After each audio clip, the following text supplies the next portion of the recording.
북한이 우주 발사체를 쏘아 올린 지 보름 만에 단거리 탄도미사일 2발을 발사하며 다시 도발에 나섰습니다. 한미일 3국은 공동 규탄 성명을 통해 유엔 안보리 결의를 명백하게 위반한 것이라고 비판했습니다. 북한의 탄도미사일 발사 직후 미국 정부가 북한에 대한 추가 제재를 발표했습니다. 탄도미사일 부품을 조달하기 위해 중국에서 활동한 북한인 부부 2명을 콕 집어 제재 명단에 올렸습니다. 상장사 5곳의 하한가 사태와 관련해서 검찰이 강제 수사에 돌입했습니다. 이번 사태에 연루된 것으로 지목된 인터넷 투자 커뮤니티 운영자 자택을 압수수색한 건데 운영자는 의혹을 전면 부인했습니다. 싱하이밍 주한 중국 대사의 내정 간섭 논란 속에 중국을 찾은 더불어민주당 의원들이 이런 상황일수록 더 소통해야 한다고 강조했습니다. 하지만 추가로 방중길에 오른 민주당 의원들이 일부 비용을 중국 정부로부터 지원받은 것으로 나타나면서 국민의힘은 뇌물성 외유라고 날을 세웠습니다. 제주에서 덤프트럭이 차량과 오토바이 석 대를 덮쳐 2명이 숨지고 2명이 크게 다쳤습니다. 대전에선 음주운전자가 주차된 차량을 들이받아 불이 났습니다. 미국 시애틀 번화가에서 한인 부부가 총에 맞아 만삭의 임산부가 숨졌습니다. 범인은 뚜렷한 이유 없이 범행을 저지른 것으로 보입니다. 시청자 여러분 안녕하십니까? 6월 16일 금요일 굿모닝 YTN 2부 시작합니다. 북한이 우주 발사체를 쏘아 올린 지 보름 만에 동해상으로 단거리 탄도미사일 2발을 발사하며 도발을 재개했습니다. 지난달부터 5차례에 걸쳐 진행된 한미 연합 화력 훈련에 대한 반발로 풀이됩니다. 정유진 기자가 보도합니다. 합동참모본부는 북한이 발사한 단거리 탄도미사일 2발을 포착했다고 밝혔습니다. 평양 순안 일대에서 12분 간격으로 발사된 미사일은 각각 780여 킬로미터를 비행한 뒤 동해상에 떨어졌습니다. 지난달 31일 군사 정찰 위성을 실은 우주 발사체 발사에 실패한 지 15일 만으로 고체 연료 대륙간 탄도미사일 화성 18형을 쏘아 올린 것을 기준으로는 63일 만입니다. 이번 도발은 지난달 25일부터 5차례 실시된 대규모 연합 합동 화력 경멸 훈련에 대한 반발로 풀이됩니다. 화력 경멸 훈련은 한미 연합전력과 육해공 합동전력이 최신 무기를 동원해 적 도발 시 응징 경멸 능력을 과시하는 화력 시범입니다. 미사일 도발을 감행하기 직전 북한은 이를 겨냥한 국방성 대변인 명의 입장을 발표했습니다. 북한은 거듭되는 경고에도 지역의 군사적 긴장을 더욱 야기하는 도발적이며 무책임한 행동을 엄중히 경고한다고 비판했습니다. 특히 적들의 어떤 형태의 시위성 행동과 도발에도 철저히 대응할 것이라며 도발 감행을 시사했습니다. 군은 추가 도발에 대비해 감시 경계를 강화하고 한미 간 긴밀하게 공조하면서 대비 태세를 유지하고 있다고 밝혔습니다. YTN 정유진입니다. 한국과 미국, 일본이 북한의 어제 단거리 탄도미사일 발사를 규탄하는 공동 성명을 발표했습니다. 한미일 3국 안보실장 명의로 발표한 성명에서 북한의 미사일 발사를 규탄하며 이는 다수의 유엔 안보리 결의를 명백하게 위반한 것이라고 밝혔습니다. 공동성명은 북한의 불법적인 대량 살상 무기와 탄도미사일 프로그램이 지역 국제평화와 안보, 국제 비확산 체제에 미치는 위협을 보여준다고 비판했습니다. 이어서 이런 행동은 북한이 불안정을 야기하는 발사를 하는데 필요한 기술과 물자를 얻는 것을 막기 위해서 고안된 대북 유엔 안보리 결의를 모든 국가가 완전히 이행할 필요성을 보여준다고 강조했습니다. 북한이 동해상으로 탄도미사일을 발사한 직후 미국 정부가 북한 미사일 개발을 주도하는 기관의 간부 부부를 제재 대상에 올렸습니다. 재무부 해외자산통제국은 베이징에 거주하는 북한 국적 45살 최철민과 최은정 부부를 제재 목록에 추가했다고 밝혔습니다. 최철민은 북한 첨단무기 연구개발기관인 제2자연과학원의 중국지사 대표로 북한 탄도미사일 생산에 사용되는 재료 등 다양한 품목들을 구매 및 조달했다고 재무부는 설명했습니다. 재무부는 북한이 대량 살상무기와 탄도미사일 프로그램의 연구개발 수행에 필요한 부품을 불법적으로 수입하기 위해 중국과 이란 등 해외 네트워크를 활용하고 있다며 이는 유엔 결의 위반이라고 밝혔습니다. 싱하이밍 대사의 발언으로 한중 간의 외교 갈등이 심화하는 가운데 추가로 방중길에 오른 민주당 의원들이 일부 비용을 중국 정부에서 지원받은 것으로 파악됐습니다.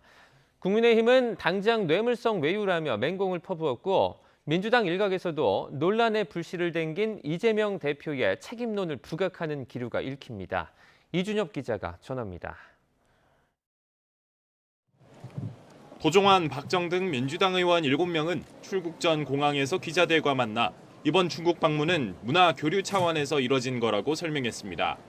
중국 대사의 말 한마디에 모든 외교적 교류를 끊어서는 안 된다고 강조했습니다. 오히려 그런 발언에 대한 문제점을 지적하고 양국의 우호적 발전 방향을 논의하는 자리가 더욱 필요하다는 생각입니다. 그게 외교입니다.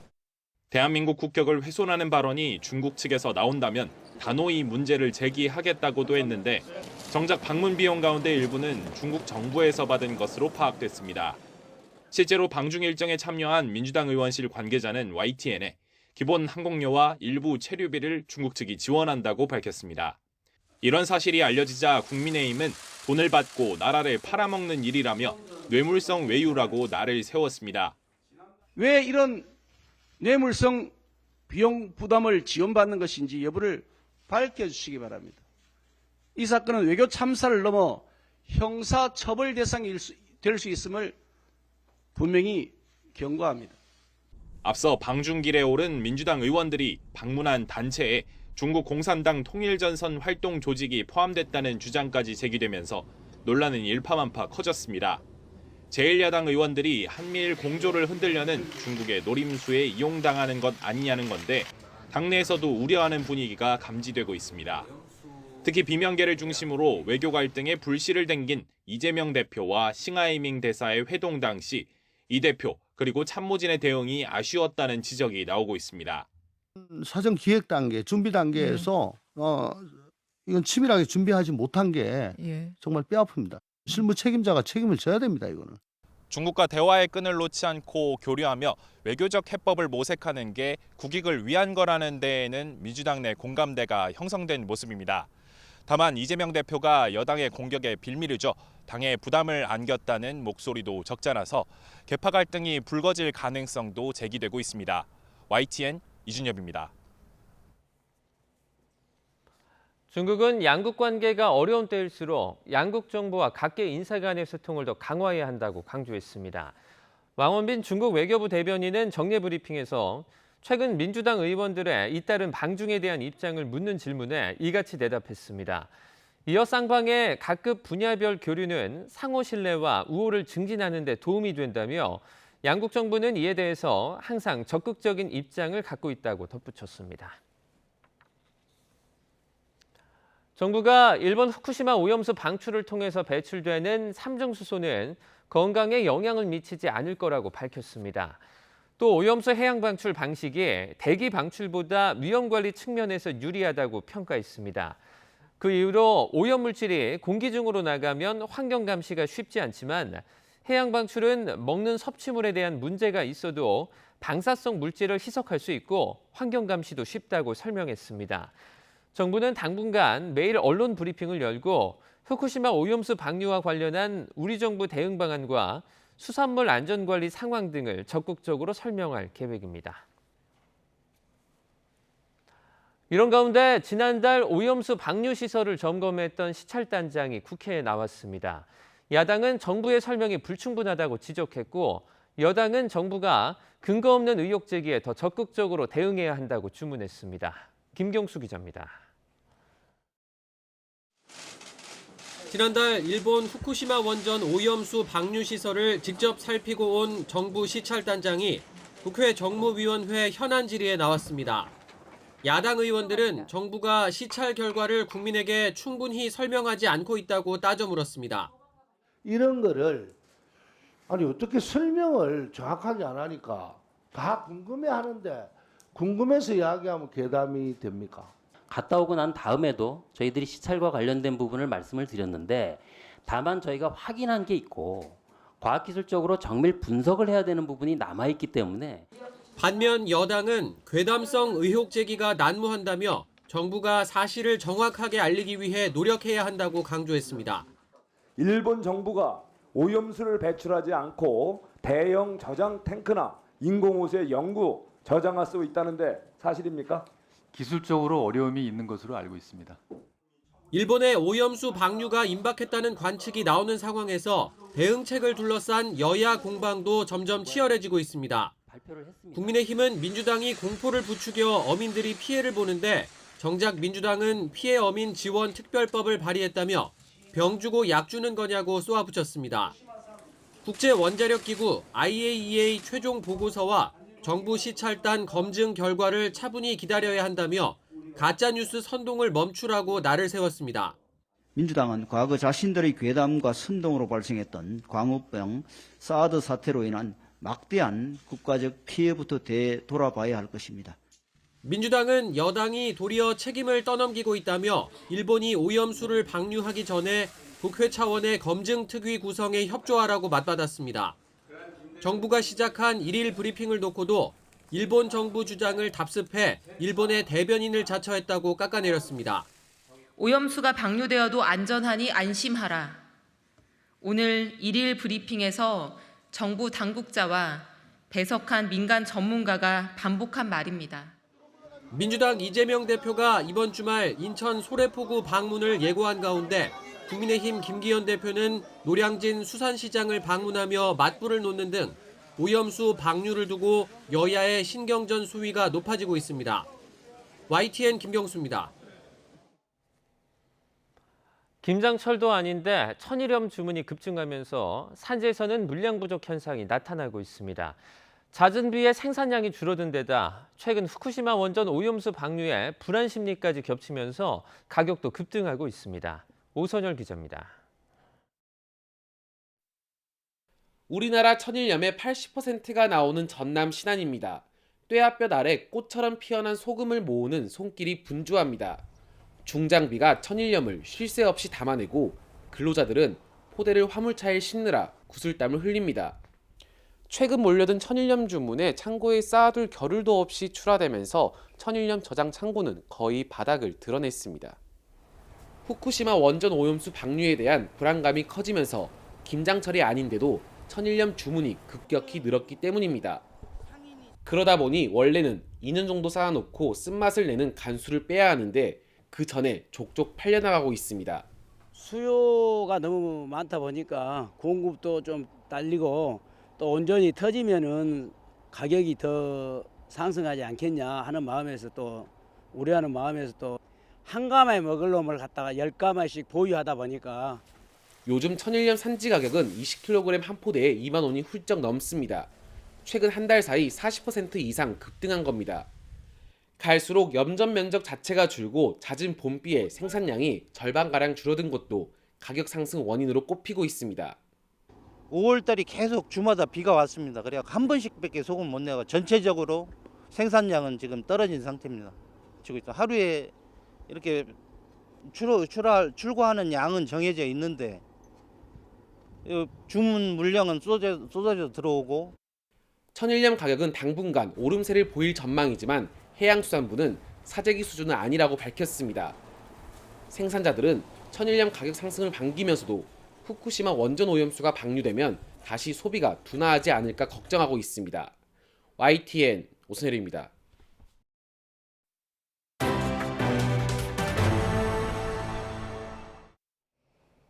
서대구 산업단지에서 큰 불이 났습니다. 재활용 공장에서 난 불이 인근 공장으로 옮겨 붙은 건데 전국의 소방력을 모으는 동원령까지 발령해 3시간 40분 만에 겨우 큰 불길을 잡았습니다. 보도에 허성준 기자입니다.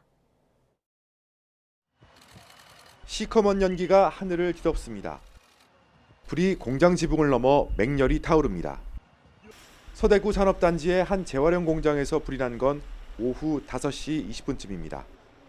공장에 모아둔 스티로폼과 비닐이 타면서 순식간에 공장 전체로 불이 번졌습니다. 저 공장 옥상에 올라가서 보니까 막 폭발음이 막 나오길래 급하게 뛰쳐나고 도로도 통제하고 그리고 헬기가 막 위에 3대, 4대, 5대 많이 왔다 갔다 하더라고요. 그리고 뭐 굉장히 막 급한 상황이었던 것 같아요. 재활용 공장을 모두 태운 불은 인근 공장으로 확산했습니다. 건물이 샌드위치 패널로 만들어진 데다 공장 사이 간격이 좁아 불길이 넘어가는 걸 막지 못했습니다. 직원분들이 지게차 갖고 와가지고 그 원단을 막 빼내고 그리고 원단 그거 사고도 나고 이랬어요. 원단이 막 무너지고 이래가지고 그러고 옆에 정비 공장인가 이런 데는 거기에 안에 있는 뭐 그 위험물질 이런 거 막 계속 빼내고. 소방은 대구의 인력과 장비를 모두 동원하는 대응 3단계를 내린 데 이어 전국 당번 소방력의 5%를 동원하는 동원령 1호를 발령했습니다. 또 무인 파괴 방수차와 고성능 화학차까지 동원한 끝에 3시간 40분 만에 겨우 큰 불길을 잡았습니다. 다행히 인명피해는 없었지만 공장 7개 동이 전소되는 등 모두 13개 동이 피해를 봤습니다. 지자체는 잔불 정리가 계속되는 만큼 인근 주민들은 외출을 자제하고 안전사고에 유의해달라고 당부했습니다. YTN 허성준입니다.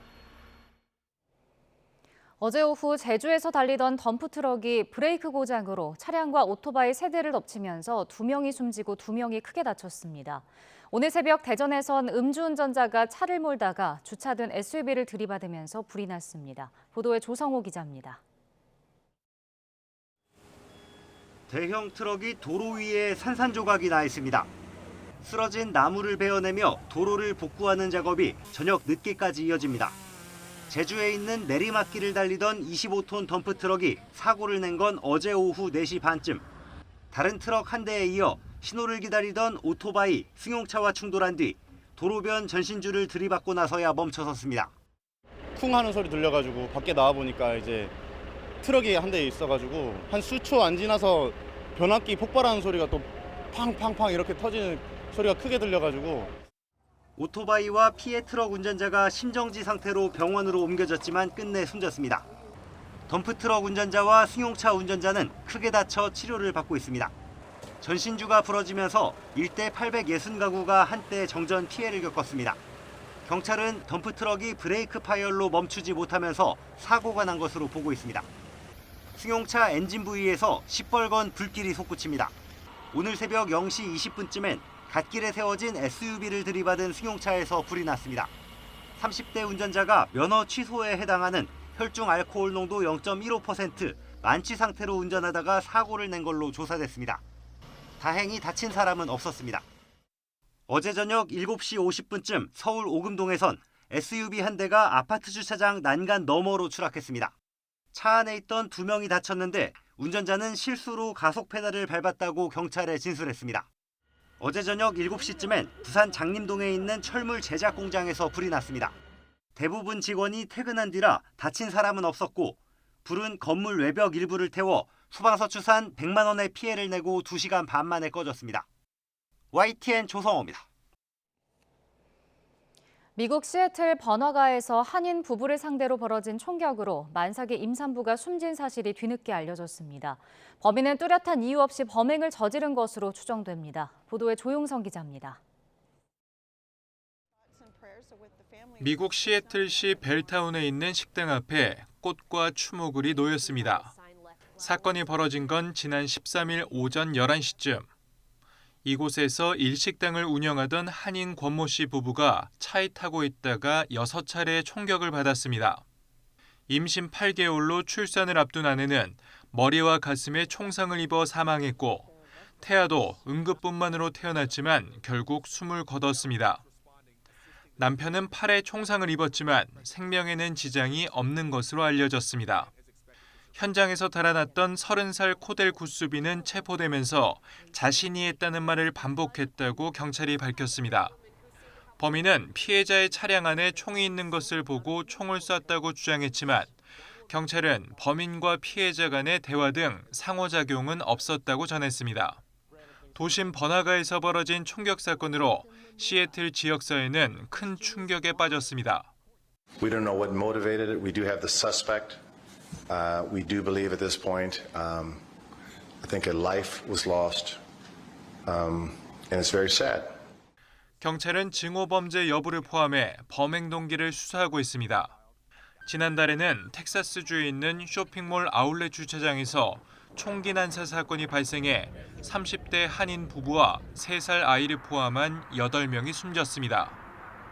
YTN 조용성입니다.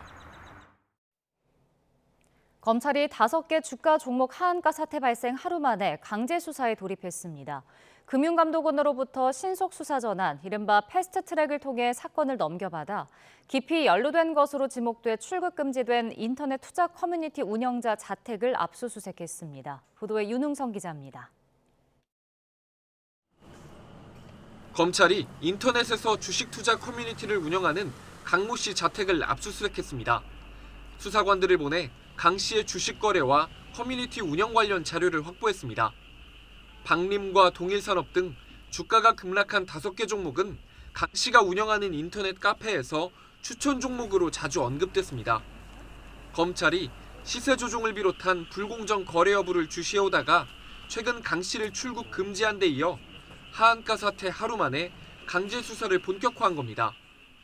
검찰 관계자는 지난주 금융감독원으로부터 사안이 중대할 때 요청하는 신속 수사 전환, 이른바 패스트트랙 절차로 사건을 넘겨받아 수사에 착수했다고 밝혔습니다. 검찰이 빠르게 핵심 피의자를 특정해 증거 확보에 나서면서 무더기 하한가 원인과 법적 책임을 묻기 위한 수사도 속도를 낼 전망입니다.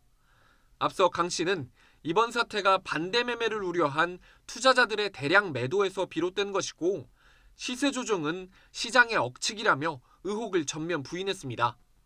자신과 가족, 친인척까지 손해를 봤다고도 항변했습니다. 주가 폭락으로 손해를 본 회사들 역시 확인된 게 없다며 의혹을 부인하고 있습니다. 검찰은 압수물 분석을 마치는 대로 강 씨를 비롯한 관련자들에 대한 조사를 이어갈 방침입니다. YTN 윤홍성입니다. 유럽중앙은행 ECB가 기준금리를 3.75%에서 4%로 0.25%포인트 인상했습니다. ECB는 통화정책 방향에서도 앞으로 기준금리 인상 행진을 이어갈 것을 시사했습니다. 김진호 기자가 보도합니다. ECB는 통화정책 이사회를 열고 기준금리를 4.0%로 수신금리와 한계대출금리는 각각 3.5%와 4.25%로 0.25%포인트씩 올리기로 했습니다. 이로써 ECB의 수신금리는 22년 만에 최고로 올라섰습니다. 지난달부터 역전된 한국과 유로존 간의 기준금리 격차는 0.5%포인트로 벌어졌습니다. ECB는 지난해 7월 8년 만에 금리 인상에 나선 뒤 지난해 9월과 10월 두 차례 연속 0.75%포인트 인상, 이른바 자이언트 스텝을 단행했고 이후 인상폭을 낮춰 8회 연속 금리를 올렸습니다. 유로존의 5월 소비자 물가 상승률은 6.1%로 전달의 7.0%보다 크게 둔화했습니다. ECB는 물가 상승률이 계속 낮아지고 있지만 너무 오랫동안 너무 높은 상태를 유지할 것으로 전망된다며 금리 인상을 계속할 것임을 시사했습니다. Are we done? Have we finished the journey? No. We're not at destination. Do we still have ground to cover? Yes. We have ground to cover. 미 연준은 전날 10차례 연속 금리 인상 뒤 15개월 만에 처음으로 금리를 동결했습니다. Bedeckt sieht natürlich, dass weiterhin die Inflation zu bekämpfen ist und auch das Niveau als Ganzes weiterhin relativ hoch ist, gerade auch im Verhältnis zur US-amerikanischen Wirtschaftsraum. 영국 중앙은행인 BOE는 다음 주 금리를 추가 인상할 것으로 예상됩니다. 영국의 소비자 물가 상승률이 지난 4월 8.7%로 13개월 만에 최저치를 기록했지만 여전히 높은 수준이어서 금리 인상이 불가피할 것이라는 전망입니다. YTN 김진호입니다. 중국의 5월 소매 판매와 산업 생산이 기대 전망치를 밑돌고 청년 실업률도 역대 최고치를 기록하며 경제 회복세가 둔화하고 있습니다. 중국 국가통계국에 따르면 5월 중국 소매 판매는 12.7%, 산업 생산은 3.5% 각각 전년 동기 대비 늘었습니다. 특히 내수 경기의 가늠자인 소매 판매의 경우 석 달 연속 두 자릿수 증가율을 보였으나 5월은 4월 18.4%에 비해서 큰 폭으로 둔화했습니다. 이와 함께 5월의 도시 실업률은 5.2%로 전달과 같았으나 16에서 24세 청년 실업률은 전달에 비해 0.4%포인트 높아진 20.8%로 역대 최고치를 기록했습니다. 관광업계가 방탄소년단 BTS 데뷔 10주년을 맞아 다양한 마케팅에 나섰습니다. 하루 숙박비가 수십만 원에 달하는 호텔 숙박 상품은 거의 다 팔렸고 세금 환급 등 담당 직원을 증원한 곳도 있습니다. 보도에 최기성 기자입니다. 서울 여의도에 있는 한 호텔입니다. BTS 공연 의상 7벌을 전시 중인데 팬 발길이 이어지고 있습니다. It's incredible. It's honestly, it brings a lot of memories and just because I've seen Dynamite live at concert and just seeing the outfits, it's really cool. 다른 호텔에선 BTS 관련 티셔츠 등이 담긴 상품을 함께 제공하는 숙박 상품을 내놨습니다. 하루 숙박비가 70만 원이 넘는데 90% 넘게 예약됐습니다. 최근 많은 문의가 이어지고 있고요. 특히 일본 분들의 문의가 상당히 많아요. BTS가 마셨던 와인들을 이용해서 메뉴를 구상을 했어요. 한국관광공사는 이른바 BTS 로드 여행을 기획했습니다. 한국을 방문한 호주 팬 28명은 BTS 멤버가 즐겨가던 식당과 앨범 사진 촬영지 등을 열흘 동안 구경했습니다. BTS Australia Army Tour this year is particularly special because Australian Army get to be here in Seoul in Korea for the 10th year anniversary of BTS. 한 대형 백화점은 세금 환급 담당 인력을 기존 4명에서 8명으로 늘렸습니다. BTS 데뷔 10주년을 맞이하여 외국인 고객이 평소보다 약 2배 정도가 증가하여 통역 서비스와 세금 환급 서비스 등 외국인 관련 혜택을 더 강화하였습니다. 데뷔 10주년을 기념하는 BTS 페스타는 오는 25일까지 이어집니다. YTN 최기성입니다.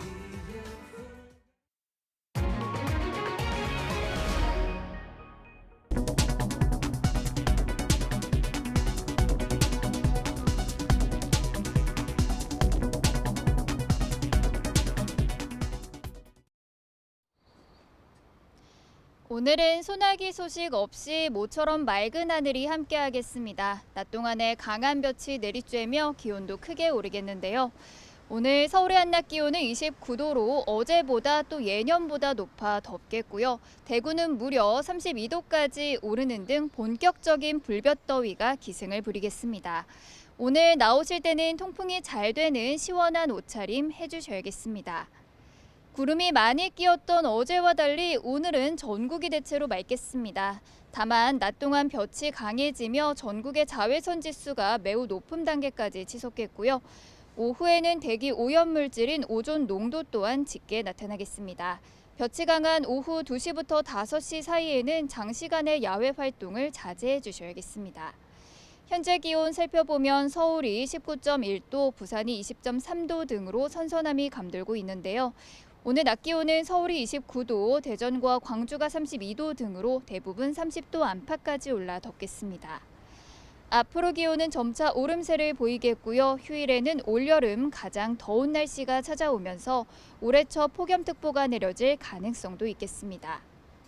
또 아침까지 충남 서해안과 내륙을 중심으로는 안개도 짙게 끼겠습니다. 출근길 교통안전에 각별히 주의하셔야겠습니다. 지금까지 YTN 신미림입니다.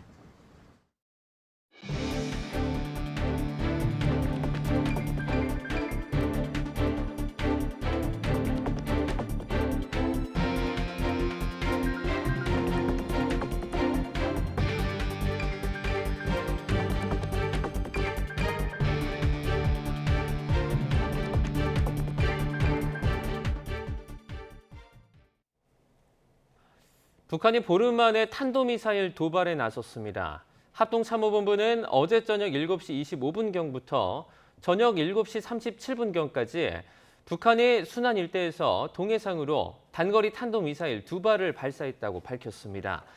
발사된 탄도미사일은 각각 780여 킬로미터를 비행한 뒤 동해상에 떨어졌습니다. 북한의 이번 발사는 지난달 31일 우주발사체를 쏘아올린 지 15일 만입니다. 앞서 북한은 한미가 실시한 연합합동화격경멸훈련에 반발하며 이를 비판하는 국방성 대변인 명의 입장을 발표했습니다. 북한의 탄도미사일 발사 직후 미국 정부는 북한에 대한 추가 제재를 발표했습니다. 탄도미사일 부품 조달을 위해 중국에서 활동한 북한인 부부 2명을 콕 집어 제재 명단에 올렸습니다. 워싱턴에서 권준기 특파원입니다.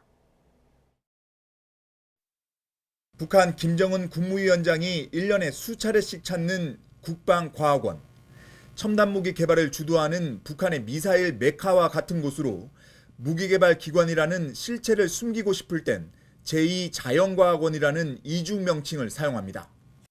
국방과학원 중요연구소에서는 140톤 포수 추진력 대출력 고체 연료 발동기 지상 분출 시험을 성공적으로 진행했습니다. 미국 재무부는 북한의 최근 도발과 관련해 국방과학원의 중국 베이징 지사 움직임을 주목했습니다. 베이징 지사 대표인 최철민이 미사일 개발에 필요한 부품 조달에 중요한 역할을 하고 있는 것으로 파악한 겁니다. 주중 북한 대사관 소속인 최철민의 부인 최은정도 탄도미사일 생산에 필요한 이중용도 베어링 주문에 관여하는 등 남편을 도운 것으로 확인했습니다. 미국 정부는 북한이 미사일 부품 수입을 위해 중국과 이란 등 외국의 네트워크를 이용하고 있다며 최철민 부부를 제재 명단에 올렸습니다.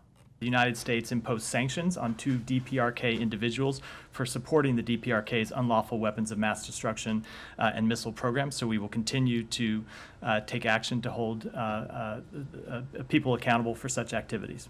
미 국무부는 북한의 이번 탄도미사일 발사가 유엔 안보리 결의 위반이라는 점을 거듭 강조했습니다. 한미일 세 나라가 함께 이번 발사를 규탄한다는 점도 분명히 했습니다. I'd say that the United States, along with our allies in the region, Japan, the Republic of Korea, condemned today's DPRK missile launches. These launches are a clear violation of multiple UN Security Council resolutions. 미국이 이번에 북한인 부부 2명을 특정해 제재 대상에 올린 건 북한의 미사일 개발 움직임을 자세히 들여다보고 있다는 걸 강조하려는 의도도 있는 것으로 분석됩니다. 워싱턴에서 YTN 권윤규입니다. 미국 국무부가 탄도미사일 도발을 제기한 북한에 책임을 묻겠다고 경고했습니다. 매슈밀러 국무부 대변인은 브리핑에서 미국은 영내 동맹인 한국, 일본과 함께 북한의 미사일 발사를 규탄했다며 이런 발사는 복수의 유엔 안보리 결의를 분명히 위반한 것이라고 말했습니다. 밀러 대변인은 특히 미국이 북한의 대량 살상 무기 및 미사일 프로그램을 지원한 북한인을 제재했다는 사실에 주목한다며 불법적인 활동에 대해 책임을 지우는 조치를 지속할 것이라고 강조했습니다. 파업에 참여한 노동자에게 회사 측이 생산 차질로 인한 손해배상 책임을 물을 땐 불법행위 정도에 따라서 개별적으로 따져야 한다는 대법원의 판단이 나왔습니다. 쟁의 행위로 인한 노조와 노조원의 배상 책임을 제한하는 이른바 노란봉투법 취지에도 가까워 국회 입법에도 영향을 미칠 것으로 보입니다. 대법원은 현대자동차가 전국금속노조 현대차 비정규직지회 조합원 4명을 상대로 낸 손해배상 청구 소송 상고심에서 원고 일부 승소로 판결한 원심을 깨고 사건을 부산고등법원으로 돌려보냈습니다. 대법원은 노조의 의사결정이나 실행에 관여한 정도는 조합원마다 크게 다를 수 있는 만큼 개별 노조원의 배상 책임은 지위와 역할, 참여 정도를 종합적으로 고려해야 한다고 판시했습니다. 민주노총과 한국노총 등 양대 노조와 정부의 관계가 악화된 가운데 정부와 여당이 노조 없는 사업장에 근로자 대표제에 힘을 싣는 방안을 추진하기로 했습니다. 야당은 노동자 권익보호라는 대원 측엔 동의하면서도 여권이 노동자 갈라치기에 나서려는 게 아닌지 의심하는 분위기입니다. 나혜인 기자입니다. 국민의힘과 정부가 노동개혁 일환으로 추진해온 근로시간제도 개편과 함께 근로자 대표제 개선 입법을 본격 추진하기로 했습니다. 노조가 없는 사업장에서 사측과 노동 조건을 협의할 근로자 대표의 선출 절차를 마련하고 법적 지위를 보장하는 제도를 만들기로 뜻을 모았습니다. 영세 사업장 등에서 사업주가 임의로 근로자 대표를 지정해 불리한 합의를 강요하는 사례를 막아보자는 취지로 지난 정부 때부터 논의됐던 사안입니다. 근로자 대표 활동에 대해서 사용자의 개입 방해를 금지하고 정당한 근로자 대표 활동을 이유로 불리한 처우를 금지하도록 하고 야권 역시 권리 사각지대에 놓인 노동자를 보호하자는 데는 반대하지 않습니다. 다만 윤석열 정부가 양대 노총의 회계 부정과 불법 시위 문제를 부각하며 각을 세워왔다고 지적하며 거대 노조의 힘을 빼려는 건 아닌지 의심하고 있습니다. 특히 같은 사업장 안에서도 직무별로 부분 근로자 대표를 도입하는 방안을 두곤 노조 갈라치기라고 비판하고 있습니다. 어떠한 법안도 노조나 노동자의 권리를 갈라치거나 아니면 약화시키거나 형해화시키는 방향으로는 절대 가서 안 되니까요. 혹시라도 그런 면이 있는지. 여야의 입장은 불법 파업 노동자의 손해배상 책임을 개별적으로 따져야 한다는 대법원 판결을 두고도 극명하게 엇갈렸습니다. 국민의힘은 여야 합의가 안 된 노란봉투법의 효력을 사법부가 먼저 나서 인정한 것이나 다름없다고 맹비난했지만 김명수 대법원이 삼권 통합부가 되었습니다. 이제 법을 해석 적용하는 사법부 본연의 기능을 망각하고 법을 창설하는 입법부 기능까지 자처하고 나섰습니다. 야당은 그동안 관행적으로 이루어진 사측의 부당한 손해배상 청구에 경종을 울린 판결이라며 이제 노란봉투법을 반대할 명분은 사라졌다고 환영했습니다. 거부권 행사야말로 법원 판례를 부정하는 엄청난 혼란을 초래하게 될 것이며 정부와 여당은 노란봉투법에 대한 부당한 비방을 중단하고 법 통과에 협조해야 할 것입니다. 노정 간 갈등의 골이 깊어지는 가운데 야당은 이달 말 국회 본회의에서 노란봉투법 입법을 마무리하겠다는 계획이어서 노동 현안을 둘러싼 여야 대치는 갈수록 격화할 전망입니다. YTN 나힌입니다. 이주호 사회부총리 겸 교육부 장관이 학교에서 안 다룬 내용은 수능 출제에서 배제하라는 윤석열 대통령 지시를 전하면서 교육 현장에 파장이 컸는데요. 대통령실에서 실제 발언과 차이가 있다며 이 방점은 사교육 카르텔을 깨야 한다는 의미였다고 4시간 만에 수정 공지를 냈습니다. 보도에 박소정 기자입니다.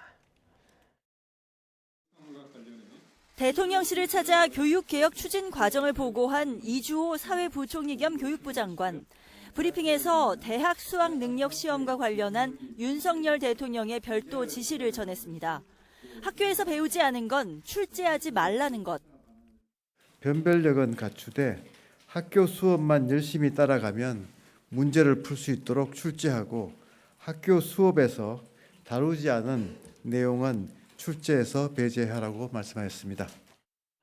이 부총리는 사교육비 경감 방안을 곧 내놓을 것이라며 수업만 열심히 따라가면 풀 수 있게 출제되도록 하겠다고 부연했습니다. 수능을 5개월 앞두고 나온 발표에 당장 교육 현장과 학부모 사이에서는 파장이 컸습니다. 출제 방향을 대통령이 제시한 셈인 만큼 올해 수능이 이른바 물수능이 될 것이라는 전망에다 사교육 문제 해결을 위해선 수능을 건드릴 게 아니라 수시 제도를 폐지해야 한다는 비판 등이 쏟아졌습니다. 그런데 4시간 뒤 대통령실이 브리핑을 수정한다는 공지를 냈습니다. 공교육 교과에서 다루지 않는 분야는 수능 출제에서 배제해야 한다. 과도한 배경 지식을 요구하거나 대학 전공 수준의 비문학 문항 등을 출제하면 무조건 사교육에 의존하라는 것 아니냐는 언급이었다는 겁니다. 특히 윤 대통령이 교육당국과 사교육 산업이 카르텔이냐고 반문하며 강하게 질타했다고 전했습니다. 고위 관계자는 YTN에 윤 대통령 발언 내용이 잘못 전해져 수정한 것이라며 방점은 사교육 문제를 해결하라는 데 있었다고 설명했습니다. 이달 발표 예정인 사교육비 경감 대책을 염두에 둔 지시로 보이는데 수능 출제와 관련해 혼선을 부추긴 것 아니냐는 지적은 피하기 어려워 보입니다. YTN 박소정입니다. 대통령실이 윤석열 대통령이 태양광 사업 의사결정 라인 전반에 대한 감찰을 지시한 것과 관련해 결과를 정해놓고 가는 것은 아니라고 말했습니다. 대통령실 고위 관계자는 브리핑에서 밝혀지는 사실관계에 따라 수사나 징계, 인사조치, 제도 반영까지 이어질 수 있다며 이같이 설명했습니다. 또 당시 의사결정 과정에서 태양광 사업의 적법성이 검토됐는지, 환경 문제에 대한 대비책이 있었는지 등 의사결정 과정 전반을 들여다보겠다는 것이라고 덧붙였습니다. 더불어민주당이 권익위 감사보고서 공개 과정을 두고 논란이 확산하자 유병호 사무총장을 고발하고 국정조사를 추진하겠다고 밝혔습니다. 감사원은 유병호 사무총장이 심의 당시 아나무인격 태도를 보였다는 YTN 보도에 대해 방해가 아니라 의견을 제시한 거라는 해명을 내놨습니다. 보도에 이승배 기자입니다. 조은석 감사위원회 내부 폭로로 이른바 전현희 보고서 공개를 둘러싼 논란이 확산하자 정치권도 행동에 들어갔습니다. 민주당은 법사위원들이 공동 성명을 발표한 데 이어 아예 정치감사 대응 전담팀까지 꾸리며 압박 수위를 높였습니다. 유병호 감사원이 감사 농단을 벌였다면서 즉각 고발함과 동시에 국정조사 추진도 속도를 내겠다고 밝혔습니다. 유병호 감사원의 이 국정농단, 감사농단이 제1호 국정농단 사건이 될 거다. 저는 그렇게 확신합니다. 반드시 바로 잡아야 되고 유병호 사무총장은 반드시 공직에서 쫓아내야 됩니다. 국회 상임위에서도 권익위 감사를 두고 공방이 이어졌습니다. 야당은 감사원 사무처가 자신들 의견을 관철하려고 감사는 물론 보고서까지 조작했다고 비판했습니다. 정부의 권력기관이 이렇게 권력을 남용했다라고 하는 부분에 대해서는 명백하게 국정조사 사안이다. 여당은 갑질 직원에 대해 부적절하게 탄원서를 써준 것이 감사원 감사로 드러났다면서 개인 책임을 인정하라고 맞섰습니다. 탄원서를 내지 않는 피해자에게 2차 피해가 없었다고 일방적으로 확정해버리는 이것이 바로 저는 2차 가해라고 생각합니다. 감사원은 유병호 사무총장이 감사위원회 심의 과정에서 안하무인격 행동을 했다는 YTN 보도에 대해 입장문을 냈습니다. 이 사무총장이 화를 내고 회의를 방해한 게 아니라 의견을 제시한 거라고 해명했습니다. 그러면서 원장의 배제를 지속해서 주장하는 등 회의를 방해한 건 조 감사위원이라고 화살을 돌렸습니다. YTN 이승배입니다. 두 아들 회사를 부당 지원해 경영권을 물려준 재계 33위 호반건설에 대해 시정명령과 함께 과징금 608억 원이 부과됐습니다. 계열사의 협력사까지 총동원하는 이른바 벌떼 입찰로 확보한 공공택지를 아들 회사에 넘겨준 건데 공소시효가 지나 검찰 고발은 이뤄지지 않았습니다. 이승은 기자가 보도합니다. 호반건설은 과거 계열사와 협력업체까지 동원하는 이른바 벌떼 입찰로 공공택지를 많이 확보했습니다. 이 과정에서 총수의 두 아들 회사에도 400여 차례에 걸쳐 1조 5천억 원에 이르는 입찰 신청금을 무이자로 대신 내줬습니다. 호반건설은 낙찰받은 23개, 1조 7천억 원어치 공공택지도 아들들 회사에 넘겼습니다. 동탄, 김포, 의정부 등 수도권의 알짜 택지들이 대부분이었습니다. 그 결과 아들 회사들은 5조 8천억 원에 이르는 분양 매출과 1조 3천억 원이 넘는 분양이익을 거뒀습니다. 40개 사업 대출 2조 6천억 원에 대해 대가 없이 지급 보증도 해주고 종합건설업 면허를 취득하자 중간에 사업 10개를 넘기기도 했습니다. 그 결과 아들 회사는 아버지 회사보다 규모가 훨씬 커졌고 장남 김대원 씨는 2018년 합병을 통해 호반건설 지분 54.7%를 확보하며 경영권을 승계했습니다.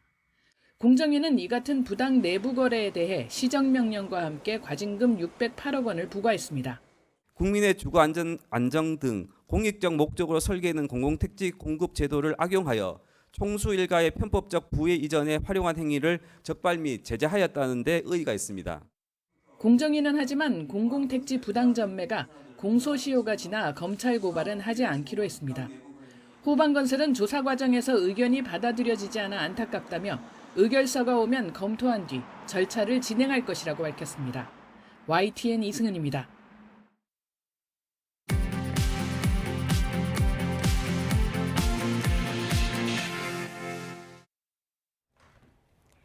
이 시각 세계는입니다. 기후활동가들과 단체들 시위가 갈수록 과격해지고 있습니다. 최근 인상주의 거장 모네 작품에 페인트를 칠하는 등 명화 테러가 끊이질 않고 있는데요. 자제를 촉구하는 목소리도 더욱 커지고 있습니다. 이종수 기자입니다. 스웨덴 국립박물관에서 두 여성이 손에 묻힌 붉은색 페인트를 작품에 문질렀습니다. 인상주의 거장 클로드 모네가 그린 화가의 지베르니 정원입니다. 작품에 보호 유리막이 있었지만 훼손 여부를 박물관 측은 파악하고 있습니다. 경찰에 체포된 간호사와 간호학교 재학생은 현지 기후단체 소속 활동가들입니다. Situationen är akut. Pandemin var ingenting jämfört med klimatkollapsen. Det som kommer kan vi inte ens föreställa oss. Barn och äldre dör först. 앞서 지난해 10월에는 환경단체 소속 여성 2명이 런던 내셔널 갤러리에 들어가 1,200억 원짜리 고흐의 그림 해바라기에 토마토 수프 세례를 퍼부었습니다. 이들은 그림이 생명과 식량, 지구 환경보다 더 소중하냐고 반문했습니다. 이탈리아 로마의 보나파르테 궁전 미술관에선 고흐의 씨 뿌리는 사람의 야채 수프가 뿌려졌고 레오나르도 다빈치 모나리자에도 케이크 그림이 던져졌습니다. 명화 테러 등 과격해진 환경단체 시위에 영국 정부는 지난해 가을 강력한 처벌법을 마련했고 독일 정부는 시위 방식 전환을 촉구했습니다. andere Wege gibt, in denen man seine Meinung auch ausdrücken kann und vielleicht könnte ein bisschen Kreativität nutzen. 하지만 유럽 환경단체들이 우려와 비난에도 지난달 말 출근길 도로 점거 시위를 벌이고 최근 명화 테러를 제기하면서 결국 고립의 길을 걸을 것이란 전망도 나옵니다. YTN 이종수입니다. 러시아가 점령한 영토를 되찾기 위한 우크라이나군의 대반격이 오랜 소모전으로 흐를 수 있는 양상을 보이고 있습니다. 외신에 따르면 한나 말야르 우크라이나 국방차관은 텔레그램을 통해 군이 동부 바흐무트에서 200에서 500m, 남부 자포리자주에서 300에서 305m 진격했다고 말했습니다. 말야르 차관은 적의 항공과 포병이 우세한 상황 속에서 극렬한 전투가 이어가고 있다며 러시아군의 방어선 돌파가 쉽지 않다고 밝혔습니다. 일본이 미국에 155mm 포탄을 제공하는 방안을 협의 중이라고 미국 월스트리트저널이 보도했습니다. 이 신문은 일본이 우크라이나 반격을 지원하는 미국의 무기 재고 부족을 메워주기 위해 미국에 포탄을 제공하는 방안을 논의 중이라며 이는 장기간 살상 무기를 수출하지 않았던 일본의 전환점이 될 것이라고 전했습니다. 일본 오사카의 한 백화점 방문 고객에게 최루 스프레이를 뿌린 아르바이트 직원이 경찰에 붙잡혔습니다. NHK 보도에 따르면 현재 경찰은 오사카 우메다 한큐 백화점 9층 화장실에서 80대 여성 고객 얼굴에 최루 스프레이를 분사한 33살 아르바이트 여성을 상해 혐의로 검거했습니다. 다른 고객 10여 명도 목 등의 통증을 호소해 병원에서 치료를 받고 있습니다. 전 세계적으로 저출산으로 인해 신생아가 줄어들고 있다고 영국 주간 이코노미스트가 보도했습니다. UN 자료에 따르면 여성 1명이 평생 낳을 것으로 예상되는 평균 출생아 수인 합계 출산율이 2.1 미만인 국가가 2010년 98곳에서 2021년 124곳으로 늘었습니다. 합계 출산율 2.1은 인구가 현 수준을 유지하는 데 필요한 수치로 인구 자료 집계가 가능한 국가의 절반 이상이 수치 미만으로 떨어졌습니다. 오스트리아 화가 구스타프 클림트가 마지막으로 남긴 초상화인 부채를 든 여인이 경매시장에 나와 1,000억 원대 낙찰가가 예상되고 있습니다. 글로벌 경매사인 소더비는 오는 27일 런던 경매에 클림트의 부채를 든 여인이 나왔으며 낙찰가는 8천만 달러, 약 1,025억 원 정도로 유럽 내 회화 작품 최고가를 예상한다고 밝혔습니다. 지금까지 이 시각 세계den이었습니다.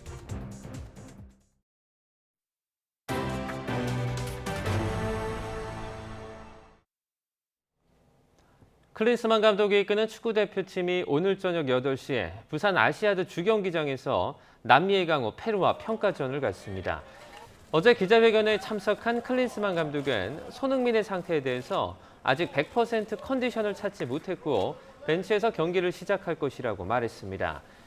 손흥민은 지난달 29일 리그 마지막 경기를 치른 뒤에 현지에서 스포츠 탈장 수술을 받고 귀국했고 정상적으로 대표팀 소집 훈련에 합류했지만 아직 100%의 몸 상태는 아닌 것으로 전해졌습니다.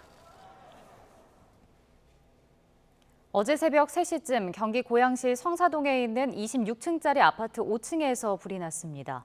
이 불로 다친 사람은 없었지만 새벽 시간 주민 17명이 대피했습니다. 소방당국은 에어컨에서 불이 시작된 것으로 보고 정확한 화재 원인을 조사하고 있습니다. 어제 오전 10시 40분쯤 서울 노량진동에 있는 5층짜리 건물 공사장 옥상에서 불이 났습니다. 이 불로 옥상에 있던 냉각탑이 전소했고 30명이 대피했습니다. 소방당국은 정확한 화재 원인을 조사하고 있습니다. 그제 오후 5시쯤 서울 종로구 감사원 인근에 멧돼지가 출몰했습니다. 소방에서 공동대응 요청을 받은 종로구청은 1시간 반 뒤인 오후 6시 반쯤 멧돼지를 사살했습니다. 멧돼지가 사람을 다치게 하거나 물건을 파손하지는 않은 것으로 파악됐습니다. 오늘은 소나기 대신 불볕더위가 찾아오겠습니다. 오늘 서울의 한낮 기온은 29도로 어제보다 더 덥겠고요. 대전과 대구는 무려 32도까지 오르는 등 때이른 한여름 더위가 기승을 부리겠습니다. 오늘부터 본격적인 불볕더위가 시작되는 만큼 더위 대비 철저히 해주셔야겠습니다. 오늘은 전국적으로 맑은 하늘이 함께하겠지만 아침까지 충남 서해안과 내륙에는 안개가 짙게 끼겠고요. 오후에는 강한 볕이 내리쬐며 자외선 지수와 오존 농도 또한 높게 치솟겠습니다. 현재 기온 살펴보도록 하겠습니다. 현재 서울 기온은 19.1도, 대구는 17.8도를 보이고 있습니다. 낮 기온은 30도 안팎까지 크게 오르겠는데요. 서울이 29도, 대전과 대구, 광주, 강릉이 32도 선까지 크게 오르겠습니다. 휴일에는 올여름 들어서 가장 더운 날씨가 찾아오면서 올해 첫 폭염특보가 내려질 가능성이 있겠습니다. 지금까지 날씨 정보였습니다. 굿모닝 YTN 2부 마칩니다. 잠시 후 6시 50분 3부에서 뵙겠습니다.